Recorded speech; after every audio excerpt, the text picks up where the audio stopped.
Alright, so I just wanted to talk to you really quickly about this sheet, finding the lines, and I wanted to make sure I covered a couple of things with you to make sure that we're all on the same page. So if you go to number 5 on finding the lines, and right above it, it asks you what is the relationship between the equation of the linear functions f1 and f2 and the x-intercepts of the graph of f3. So what I want to do is I want to talk real quickly about that and look at this one right here. If you notice, I've got arrows pointed to the x-intercepts there. This is the x-intercept right here, and this is the other x-intercept. And I want to make sure that we're clear that this x-intercept over here is the same x-intercept as it is for this line. This x-intercept right over here is the same as it is for this line. So the x-intercept, they're going to cross at the same spots. The other thing I want to make sure we're clear on is that if you look at these two lines, since we're multiplying these together, when they are both below the x-axis, they're both negative y values, you're going to get a positive y value for the quadratic. When one's above and the other one's below, like it is right through here, you're going to get a negative value for the quadratic. And then when they're both above, you're going to get a positive value again. Alright, but I did want to talk a little bit more about these intercepts. If you notice, this line right here, this quadratic right here, has an x-intercept at -2 and +1. X-intercept is -2 and +1. And if you look over here, x plus 2, x minus 1. Okay, think about those. Think about that connection. Now let's go down to number 4. If you look at number 4, it's going to come up here and it's going to have an x-intercept at -3 and at -2.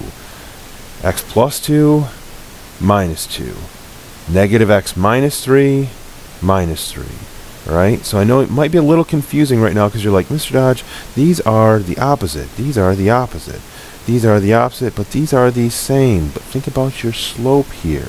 Your slope on the other 3 was just 1. Your slope here is -1, which makes this the opposite here.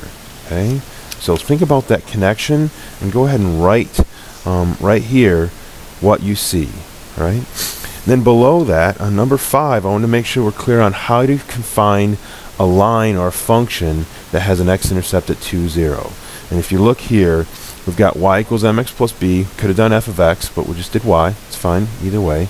It doesn't say it has to be a function. So then we go down, and what we did here is we plugged a 0 in for y because it's our y value here, and we plugged a 2 in for x because that's our x value. And now you got to figure out what m and b are. Alright, and m and b can be different things. Based on what you pick for m, you'll have a different b. For example, if I picked a 5 for m, 5 times 2 is 10, I'd have to have a -10 for b to get 0 over here. I do want to make sure that we realize that the easiest to use is usually when m equals 1. So if you just did a slope of 1, 1 times 2 is 2, 2 minus or 2 plus what is 0, 2 plus -2. So then you can write out your rule over here, y equals, right? And then you can do another one for this one by doing the same thing, but plugging in a -3 and 0. And then down here, you're just multiplying those two together for your parabola. Alright? So I just wanted to touch bases real quick on this and make sure that you had a little bit more information on the finding the lines. If you need to watch this again or go back and review a part, please feel free to do so.